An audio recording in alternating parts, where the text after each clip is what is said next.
Chutzpah TV. Chutzpah TV.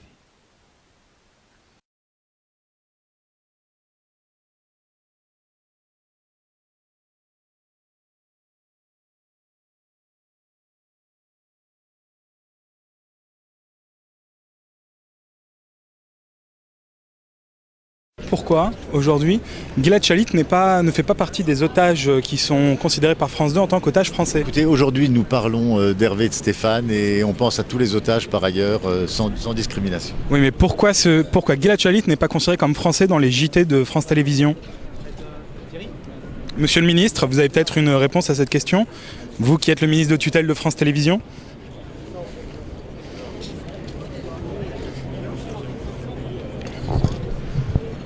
Pourquoi France Télévisions ne rappelle pas que Gilad Shalit est un des otages français à la fin de vos JT? Je pense pas que ça soit le lieu pour évoquer ça ici, monsieur. Pourquoi France Télévisions omet de citer les 10 otages français dans le monde et n'en considère que 9, sachant que le 10e c'est Gilad Shalit? Parce qu'effectivement, on n'est pas à un moment donné dans notre logique. Vous savez que c'est 35 minutes un journal, qu'on les cite au maximum, qu'on revient sur tous ces événements à chaque fois qu'on le peut, que ce soit sur Gilad Shalit ou sur les autres, et qu'en l'occurrence, les deux témoins et les deux personnes sur lesquelles on revient... Ça, on est entièrement d'accord, oui. Mais le sens de la question, c'est pourquoi pour France Télévisions, quand on cite 9 otages français, c'est faux puisqu'il y en a 10.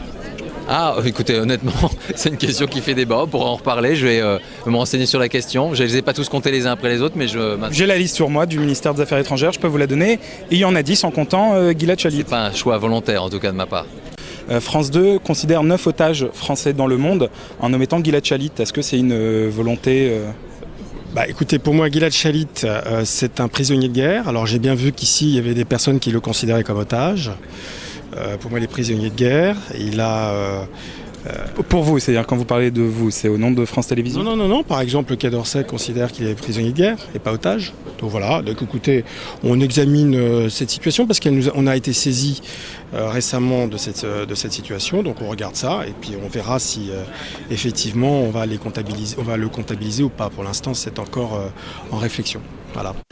Mais la mobilisation que nous ressentons aujourd'hui ne doit pas baisser. Et elle ne doit pas baisser parce que c'est d'abord une affaire de solidarité.